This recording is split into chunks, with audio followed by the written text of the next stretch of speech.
Ciao, io sono Sonia, benvenuti in questo nuovo video. Oggi vi farò vedere come costruire la spada di Cloud da Final Fantasy. Avrei voluto pubblicare un video natalizio dove facevo qualcosa di diverso dal cosplay e dal crafting, però purtroppo è andata a finire male.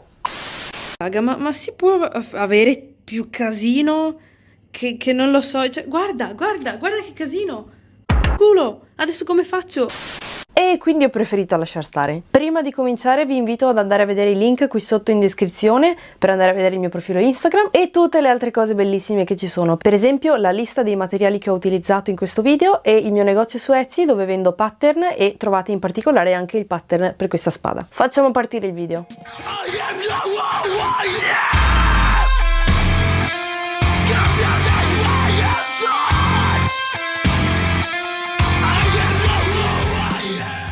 Per stampare la sagoma bisogna usare Adobe Acrobat Reader e stampare i fogli con la modalità poster, che divide automaticamente i fogli per avere la spada della giusta grandezza. Unisco i fogli e ritaglio la sagoma.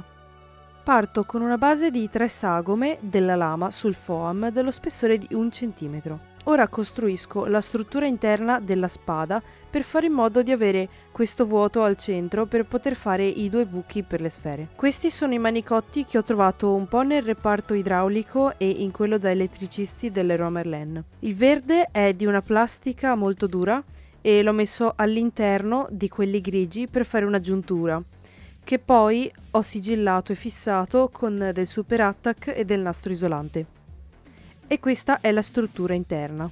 Per il manico alla fine ho dovuto rinforzarlo perché la struttura non reggeva abbastanza bene, quindi che cosa ho fatto? Siccome il manico della spada era a cavo, ho messo all'interno un altro tubo in PVC con il diametro leggermente più piccolo in modo che si potesse inserire e all'interno un altro bastone di legno, un legno molto duro e del diametro di 1 centimetro, e praticamente il bastone di legno l'ho letteralmente affogato nella Vinaville. Poi ho rivestito anche la parte finale del manico, quella più vicina all'elsa, la giuntura con della resina in modo da unificare il tutto. Uno strato molto sottile, ma comunque la resina rende tutto più rigido. Ora con le 3 sagome che ho tagliato all'inizio faccio un bel sandwich, nel senso che vi spiego. Ritaglio la sagoma della struttura dal foglio centrale. In questa parte devo essere precisa perché la struttura interna deve nascondersi bene.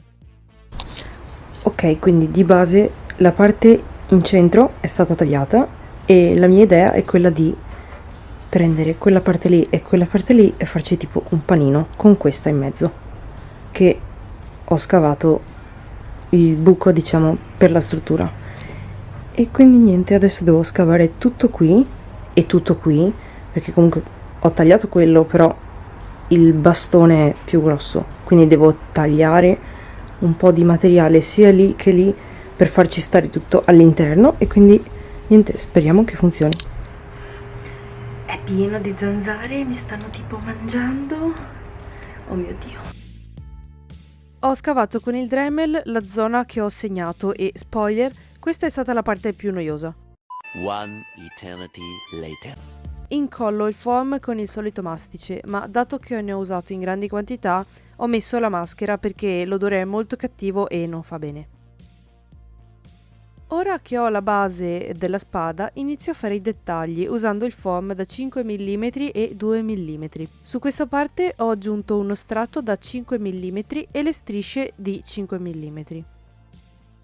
Tutti i dettagli sulla forma invece sono da 2.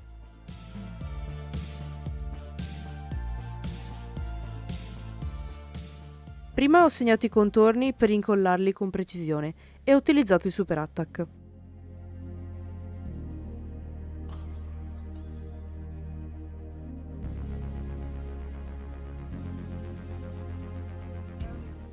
Ricopro il manico con uno strato di foam da 2 mm e una striscia arrotolata su se stessa. Come dettaglio sul pomello ho semplicemente tagliato un paio di ovali di foam dello spessore di 1 centimetro per poi levigarli con il Dremel.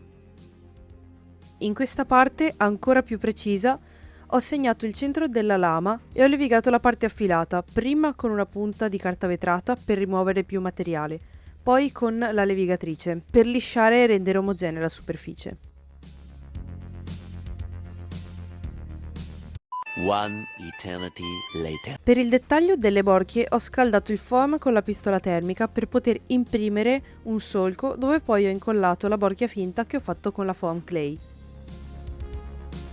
Questa parte non ve l'ho fatta vedere nei video come tutorial perché in realtà è abbastanza opzionale, nel senso che io ho deciso di farla perché appunto volevo che si attaccasse all'imbragatura in maniera realistica come nel videogioco, e quindi ho utilizzato dei magneti al neodimio. Se non siete dei professionisti o comunque delle persone che ci lavorano spesso con queste cose, ve lo sconsiglio perché i magneti al neodimio che ho utilizzato io non sono quelli piccolini che si trovano anche su Amazon.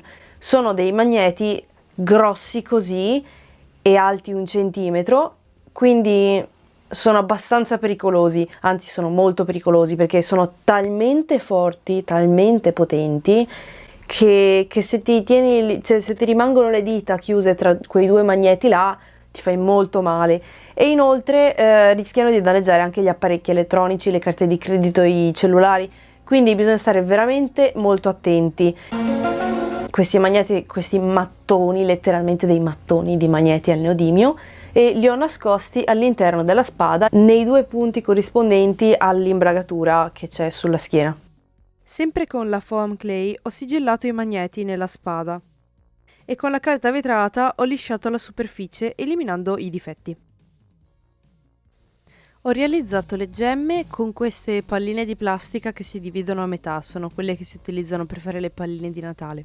Le ho ritagliate con il Dremel per farle un po' più piccole e le ho colorate all'interno con l'aerografo per fare in modo che fuori fossero lucide e dentro avessero un sottile strato di colore ma anche leggermente trasparenti. Poi ho finito qualche altro ultimo dettaglio e la spada è finalmente pronta per il primer.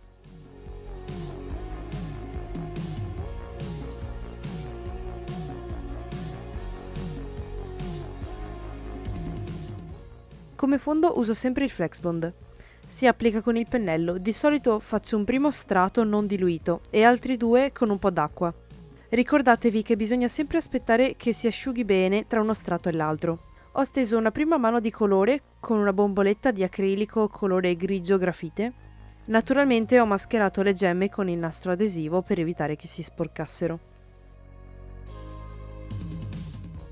Per aggiungere dettagli e a maggior tridimensionalità ho utilizzato la tecnica wash, che consiste nel coprire tutto con un colore molto diluito e poi tamponare gli eccessi con un panno o un fazzoletto per far risaltare le zone più incavate. Ho usato questa tecnica anche per aggiungere dettagli, sporco e texture su tutta la spada, in base anche alla reference.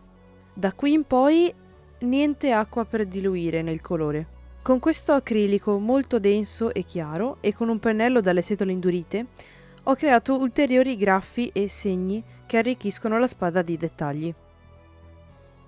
La stessa cosa ho fatto sulla parte della lama affilata e, dato che è molto più chiara di tutto il resto, ho diviso la parte da colorare con il nastro adesivo apposito. E infine ho aggiunto altri dettagli qua e là con il nero. Et voilà!